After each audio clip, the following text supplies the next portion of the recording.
was shortly after Ron went to prison. So we talked about, well, let's go back and be pen pals, and let's just write and really get to know each other, because at this time we didn't have very many phone calls, they didn't have tablets, and so most of them were letters going through the mail. So my expectation is, I'm thinking, okay, once a week I'll write a letter to Ron, he's going to write me back, and we'll just go back and forth, and each week we're each going to get a letter. Well, suddenly I am literally getting a letter every single day.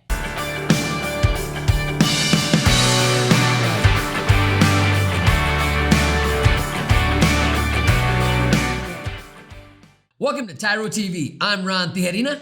And I'm Cathy Tijerina. And today we want to talk to you about balancing expectations. Now, the way I normally find out an expectation is when I don't meet it, because I have no way of reading Ron's mind. I don't know what it is that he's thinking, what it is that he's expecting me to do or not do, until I either don't do it or I do the wrong thing.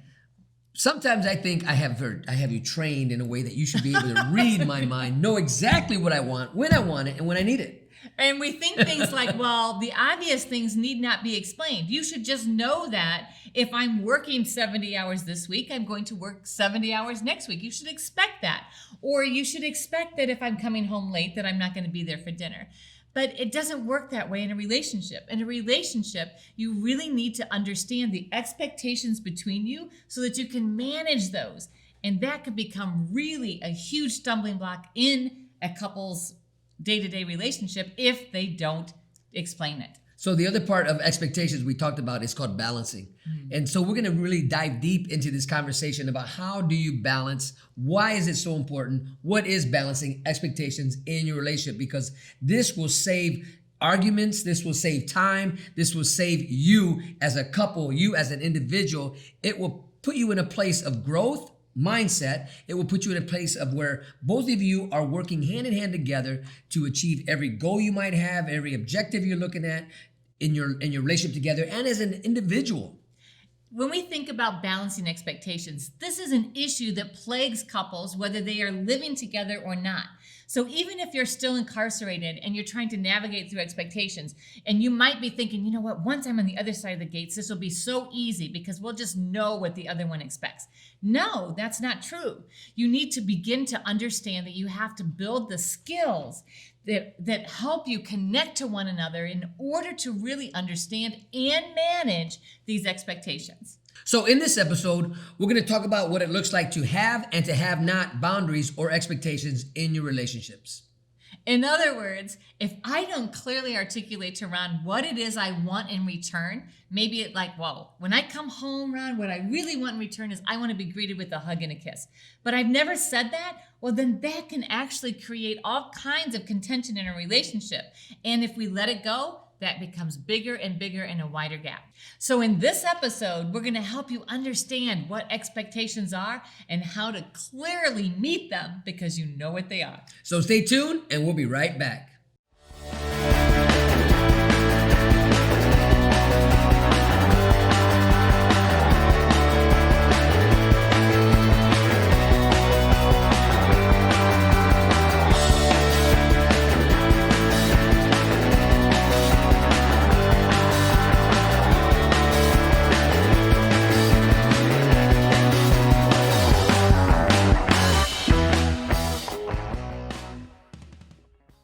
Welcome back to TYRO TV. We are talking today about managing expectations and the difficulty that happens when you don't manage them. Because what happens often with couples is that we imagine that our partner should just understand our unmet needs. They should understand what it is that we are anticipating that they're going to do. You know, when you've been living with somebody for quite some time, things become normal, right? I expect... Normal? Well, you would hope they'd become normal. The routines that we develop in our relationships, you know, the expectations that need not be explained should be understood. Like food made when I get home from work, clothes folded and put away when you do the laundry. Or if I do the laundry, you know, things that are normal and expected. But is there any such thing as something that is expected? Well, there are things that are expected, but it is up to each individual couple to identify what their expectations are in the relationship. So Ron, when you say, well, you expect that dinner's going to be ready when you get home, well, in reality, that doesn't happen. Because most of the time when Ron gets home, guess who else gets home? Me. We get home at the same time. Mostly. And even if we don't get home at the same time, perhaps I get home and I have other things that it's like, okay, well, I've got to get this done and that done and that done. And then he comes home and he's like, hey, what's for dinner? And so then that can create this tension and this frustration in our relationship because I'm thinking, well, you didn't ask me to have dinner ready. I didn't know what time you were going to be home. I was working on my projects. And so it creates contention. And this is not unique to us. It's not unique to any couple. Expectations, unmet, unverbalized expectations are the little foxes that will destroy the vine and the trust in your relationship and the harmony. You know, when I think about what Cathy is expecting from me to accomplish, you know, what is my role in this relationship is what we're talking about. What is my duty in this relationship, right? It's typical for the, you know, we're talking about the stereotype now, for the man to take care of the yard, the garage, make sure the cars are good, make sure the tanks are full of gasoline, or, you know, and if it's the cookout time, if it's dinner, miss my job. I cook out, right? I do all that type of stuff. And then when it comes to inside the house, typically, Cathy, the woman, your job is to take care of the house, clean the house. But you know what? The truth is, we are in this together. And so we have to come up with an idea or a plan of action that where we're not running into each other because, hey, I thought I was going to vacuum today. No, I thought I was going to vacuum. No, I thought I was going to cook out today. Or I thought you were going to take out the trash. All right. And so not verbalizing expectations creates so much contention in relationship. So if I have an expectation, then I will say to Ron, let's say, for example, that I've said, hey, Ron, so I'm going to work late today. Do you mind taking care of the trash? No, not at all. I got it. Okay, awesome. Then I come home and my expectation is what? That he's going to take care of the trash before I get home. But did I ask him to do that? Nope. All I said was, hey, I'm working late today. Do you mind taking care of the trash? And I said, yes, I will take care of the trash. I did not tell her when. So I come home and the trash is still there. And so I can get fixated or frustrated with the fact that I had an expectation that was unmet. Now, it wasn't verbalized. So Ron didn't just totally agree to do something he didn't do. It's just inside of me, the expectation that we never went full circle to close the loop on who's going to do what when. So this is really important. This will save so many arguments, so many disagreements, and hurts, really, because I think a lot of times if our expectations are being met, you know, what is it? It's hurt feelings. It's feeling a little bit discounted, you know, a little bit, wow, you know, you let me down type of attitude because I expected you to do this and you didn't. I have another expectation. So shortly after Ron went to prison, so we talked about, well, let's go back and be pen pals and let's just write and really get to know each other, because at this time we didn't have very many phone calls, they didn't have tablets, and so most of them were letters going through the mail. So my expectation is I'm thinking, okay, you know, once a week I'll write a letter to Ron, he's going to write me back, and we'll just go back and forth, and each week we're each going to get a letter. Well, suddenly I am literally getting a letter every single day. Every single day. I'm like, whoa, has he ever exceeded my expectation? But he's only getting one letter from me once a week. And then it got to the point, though, where the letters even went to once every other week because of life, Cathy growing, evolving, and taking care of business at home. Going back to school, right? And so his expectations were not being met. Mine were being exceeded. His were not being met. And so I'm like completely confused why he's feeling discarded. He's feeling marginalized. And so I'm like, okay, what's really going on as we're having conversations? And so then he finally says, listen, I am spending an hour with you every day. And I feel like you're not spending any time with me. And so as we got to talk about it, and I was like, you know what, I'm spending lots of time with you in my head. It's just not coming out on paper. And so we were able to navigate through these, you know, unmet expectation, exceeded expectations, to be able to verbalize them and come to a place of understanding. Now, this is me on my own growth in penitentiary, right? In all the letter writing. You know, I'm writing her 15-page letters, and she's writing me a one-page letter. I'm like, whoa! You know, my content, I was giving her strong content too. Wonderful content, baby. And I actually digested every single word. So when we come back, we're going to talk about why it's so important to learn how to balance expectations, because my expectation of Ron was exceeded, but his maybe was a little bit unreasonable based upon our current life circumstance. That's important to recognize. So stay tuned. You don't want to miss this. We'll see you when we get back.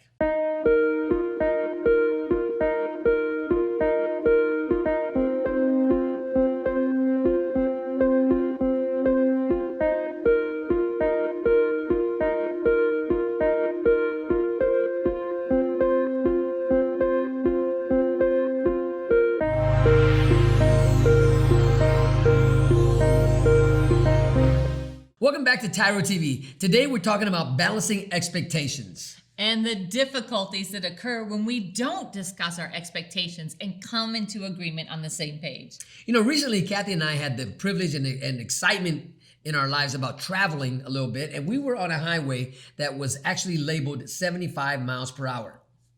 And as we're traveling, and not just are we traveling, but we're hauling a big trailer, and next to us there's all kinds of semis and cars, and so this is congested traffic. Every time we come up to an on-ramp, these people as they're coming on just expect the world to let them in. And we're sitting there, we're like, well, they have the yield sign, so we're expecting them to yield to us. I cannot even begin to tell you how many times we had near misses of collisions and how many accidents we saw along the way. It's like, when did we get to the place where it was like, you know what, the only thing that matters are my expectations. The rest of the world needs to just look out and cater to me. So another way of looking at it, looking at this, is the entitlement mentality. So in a relationship, I feel entitled to clean clothes, woman. Well, in my relationship, I feel entitled to you meeting all my needs. Well, of course, because I am here to serve. But it doesn't go that way. It doesn't go that way at all, because we all have to put ourselves in a place of servitude, right? And with the right attitude. I don't do this stuff for Cathy because I'm obligated to her. I do it because I want to. Out of my love, my respect for her, I want her to have clean clothes. So what do? I purposely look for dirty clothes. Right? So if he's going to do a load of laundry, he doesn't just assume that I don't have any. He'll come check my basket in my bathroom and say, oh, wait, here's some dirty clothes. I will add to it to make a whole load. I don't expect him to do that.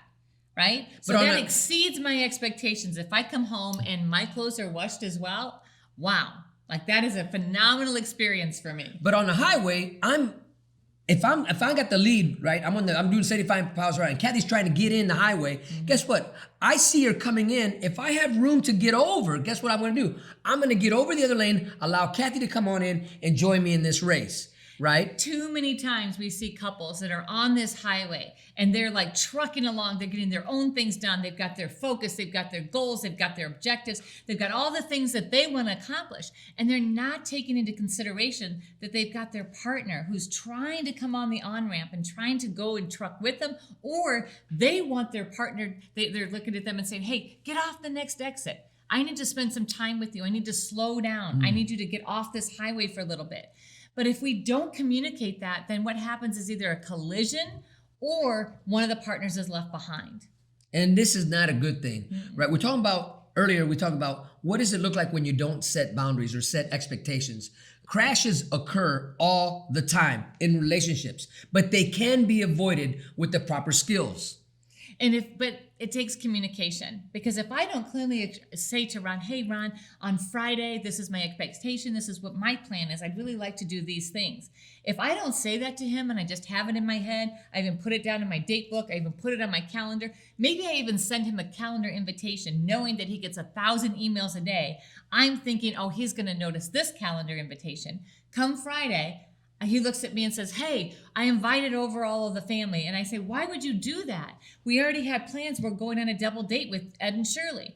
And he says, well, you didn't tell me. Well, I sent you a calendar invitation. I've known this for weeks, right? So then here's this collision, right? And that has happened. Oh, yeah. Not just once, but a few times. But we've learned to say, hey, listen, I sent you a text. Or what expectations now. Hey, I sent you a calendar invite. Please accept it or decline it, but I need to know what your plans are. Or a text message. Hey, I just sent you a text. If you get a chance to, please don't let it get by you. Take a look at it because I need an answer by so-and-so time.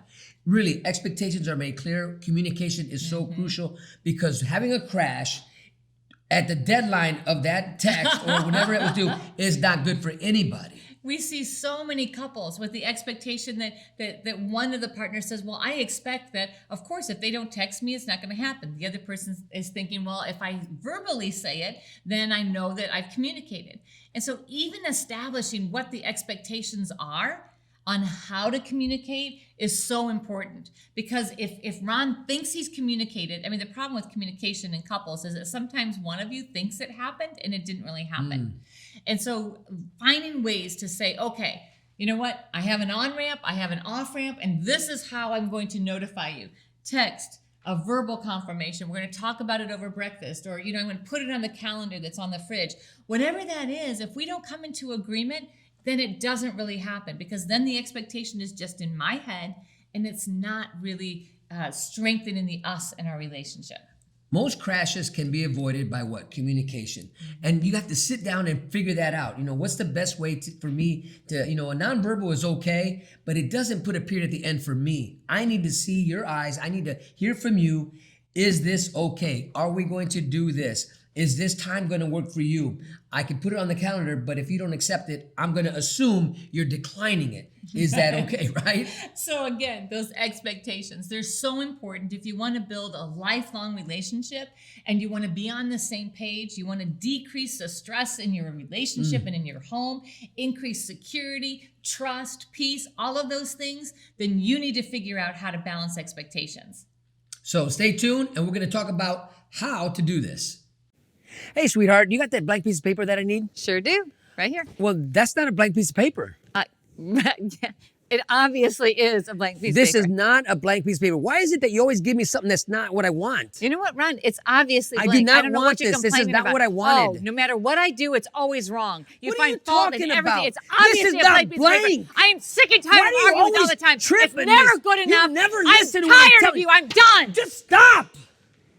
Wow, what did you just witness? I'm Ron Tijerina. And I'm Cathy Tijerina. And together we have been working with tens of thousands of couples for the last 2 decades. And we have been helping couples understand that nobody's right and nobody's wrong. They're just each seeing it from their own perspective and unable to bridge together. So when's the last time you were in a discussion with your significant other or your spouse and you had a disagreement over something so small that turned into something so big? So many of the couples we work with have this experience where they argue about something because they only see it from their own perspective. So I'm looking at it from my vantage point, and guess what? Frankly, I'm only want to see it my way, because it's my way or the what? The highway. Over time, what happens is these issues start to pile up and they create more and more distance between couples. And so now we're arguing about every small thing because we have to defend our perspective.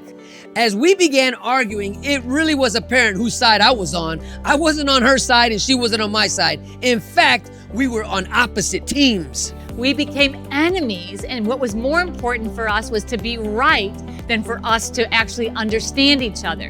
When couples do this, they continue to erode their relationship. What you need to do is get the issues out from between you, move them out in front of you, and remember that you're a team able to navigate through anything together by seeing all sides of the issue. Now remember, there is nothing more important than us. If you are sick and tired of being on opposite sides and arguing over every small thing, then this is exactly where you need to be. Now it's time to introduce you to a program that's going to teach you how to resolve these issues.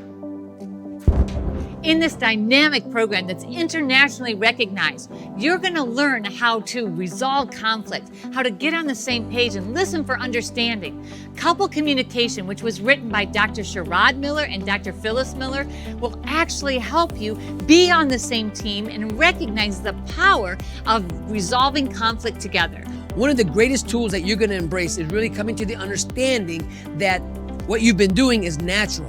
But this is learned behavior, and we're about ready to take you to a next level on how to enhance your relationship.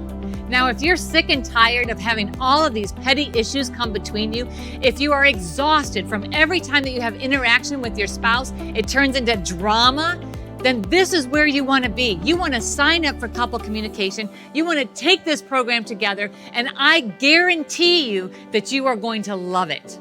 Before I even came, I had controlling issues. I had problems with actually being able to talk to my fiance And since I've been here and learned new, experienced efforts, I can change my life now, and I can actually listen to her and know what to help her with. Information that was given was really helpful. We'll be able to use it in our everyday life for our marriage, for our children, and everything else. So I really enjoyed this weekend. It's helped me to be able to let down guards that I was not willing to let down, because now I see a change in him, and I see him, becoming a different person than he was. He's more excited about the whole project, and now we're thinking like, we want to be a part of something like this.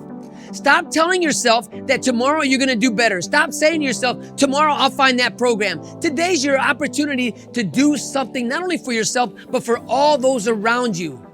In couple communication, you're going to learn a brand new process. This process is going to help you avoid ever fighting over petty stuff again.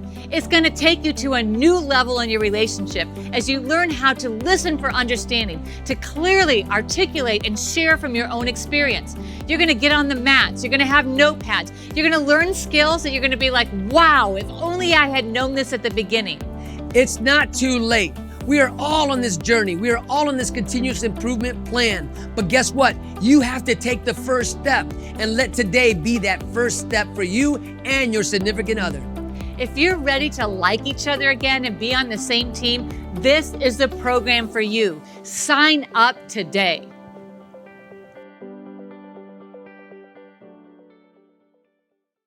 Welcome back to TYRO TV. Today we're talking about establishing boundaries and expectations in your relationships. Everybody has difficulty in managing expectations, every couple, because we don't know what the other person is thinking. And oftentimes we'll say half of it and assume that our partner understands that, okay, well then the rest of that story is this. What they really want me to do is that. But that's not the case. The importance of this whole subject is about saving this, creating a sphere of influence where it's safe, it's trustworthy, and it's honorable, and it's good for the both of you, right, in your relationship. And then as an individual, you're able to take that same attitude and behavior in other areas of your life. So how do you do this? Right. If you want to successfully re-enter society as a leader in your home, your community, and your workplace, establishing boundaries and dealing with difficulty in managing expectations is going to be key. So grab a piece of paper. You're going to want to write these down and start practicing these things today. So the first one is establishing a process for managing expectations. When we think about that, I just had a thought I want to share real quick. When you're out there and you have expectations, your parole officer has a lot of expectations on you. But if you have not listened to what they've said or they have not told you, then this could get you in a lot of trouble. So the first thing is take out a piece of paper when you're with your parole officer. Get ready to write down all his expectations or her expectations they will have on you. So when we think about establishing the process, it's two-part. The one is verbal, and as Ron said, the second one is written. So after you've talked to somebody, you've established, okay, these are the expectations. I'm going to do this. You're going to do that. Great. So they're going to follow up writing it on a calendar at home, writing on your calendar where you are, and with your parole officer, writing it down and sending it back, say, is this correct? They'll probably give you something in writing. And so if there are clarifications, you can say, you know what, on number one, you said, I'm expected to be back in my place of residence by midnight. So I just want to clarify my place of residence has been approved and it is this address. Is that correct? Ask the important questions so that nothing is left to assumption. Make sure that you, one, verbalize, this is what we're going to do on Friday. This is who we're inviting. And then two, okay, great, I'm writing it on the calendar. Now we both know what's going to happen. So this is really crucial to success in a relationship, right? And so now you want to bring it all the way around. You want to come back and make sure, hey, did I get it right? Did we get this to the point of where we're successful in it? Because for me personally, I don't like to crash with Cathy. Right? I don't like to crash with Ron. Right? Because when we crash, it's Ricky and Lucy, right? So we want to make sure that we're on the right page, the same page with everything that we do. So in order to do that, step number two or tip number two is close the circle. That means I understand fully my responsibility. I'm going to take I'm going to do this, by this, for you. So that means who's going to do what by when. And taking personal responsibility now manages both of our expectations. I'm like, yeah, you know what? I can fully commit to this And I've communicated that to Ron, so now we're on the same page. Because we're on the same highway, but guess what? In the highway of life, there are two lanes in our lives. I got my lane and she has her lane. And we talked about all this stuff, but there's one crucial point that we want to add into it.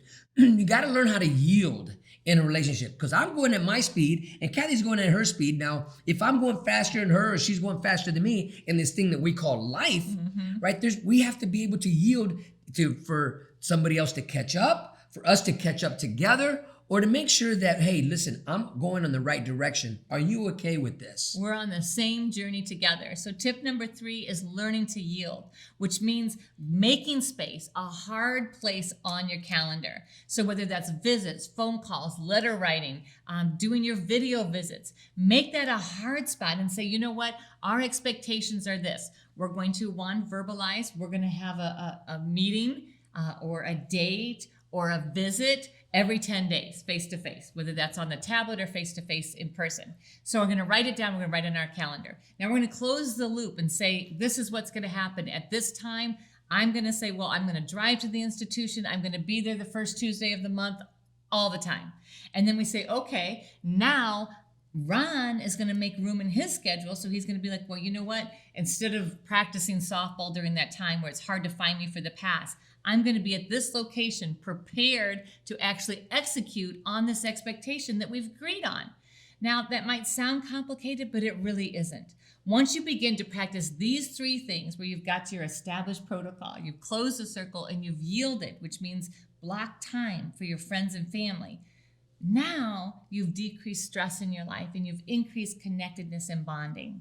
Now, this is the most important thing that you can do as a parent, as a partner, whatever your role is in the relationship, right? Is to take yourself out of the equation. Because the truth is, it's all about your significant other. It's all about your family. You're in a place, if you're incarcerated, you're in a place where, your world is structured. You're already in a place where you get to restructure it, because life on the outside, yes, it is a fast lane, and they are yielding to us. When I was incarcerated, Kathy was always yielding to me. Because why? I'm at a standstill. I'm stopped. So now you have to learn to make room on your highway to allow other people into your life. When we come back, we're going to give you some final tips and tools. So stay tuned. We'll be right back.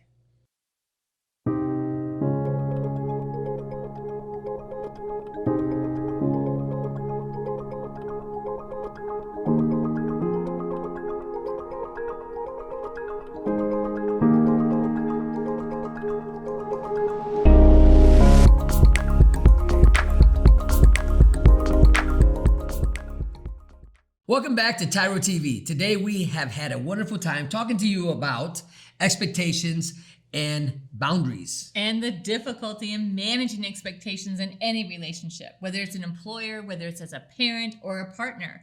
Expectations are a real thing. And if they're not clearly defined and they're not written down, then I guarantee you're going to miss and you're going to disappoint. So as we talked about being a couple and we talked about in a family situation, managing those expectations requires intentional effort. As you think about your family even growing, right? You bring in outside people that are getting engaged and your children are growing up, they're getting married, other family members, that new daughter-in-laws, sister-in-laws, brother-in-laws, who's ever coming into your family, right? These are now your expectations. How do you meet them? You've had set calendars for Christmas, Thanksgiving, and other holidays, but now there's other people who have to be considered. Do we make altercations? Do we change the dates of our celebrations? Right. So that yielding to your family members is so important. If you think, oh, well, yield, what does that mean? It means caring enough about somebody else to make concessions in your own life in order to bring them in and build a healthy relationship. And not just being that hard person where, my way or the highway. And that's the attitude that I had in the past, my way or the highway, right? And I think a lot of us can relate to that. But we got to come to a place of where, it isn't about me. I want to grow with you. I want us to grow together. So what can I do on my part to help take away some of this stress, some of this pain, some of this suffering that we've experienced in the past because I wasn't willing to budge. I wasn't willing to yield. So I'm remembering a video that Ron did with our daughter. It's a song. It's like, slow down, ain't no zooming, right? Oh my goodness. Like, that's a story of our life because we're zooming all the time. If we don't slow down and make time for relationship, to build relationship, to take into consideration somebody else's wants, somebody else's needs, then we're going to find ourselves living a very lonely, isolated life. And maybe we can continue, maybe we can run faster alone, but it's a lot more lonely, and it's not near as satisfying as it is to build something together, to take the time to say, okay, here's an on-ramp, come on in, join me in this. And you know what? I see an off-ramp, let's get off, let's take time to smell the flowers. And this is really crucial, especially when you're coming home, ladies and gentlemen, right? When you're coming home from prison, you know, you're going to want to play catch up. You're going to try to catch up to everything you missed out on. And my encouragement to you is don't do that. Relax. The time is going to be there, right? That fast lane has never left, right? Things have changed around you, but what is also changed is you, your expectations about life, your dreams about life. Well, same thing with your family on the outside. You come home, they've had some dreams, some goals and ambitions that maybe they've been waiting on you to help fulfill them, and they're inviting you in. So embrace the change, embrace the atmosphere to where, you know what, we're not moving so fast anymore. Because why? We want to grow it before we show it. So work the process, use the tips that we gave you, and I guarantee that you'll begin to see strength in your relationship and more peace and contentment. Thank you for letting us be part of your journey. Until next time, always remember that we are rooting for you.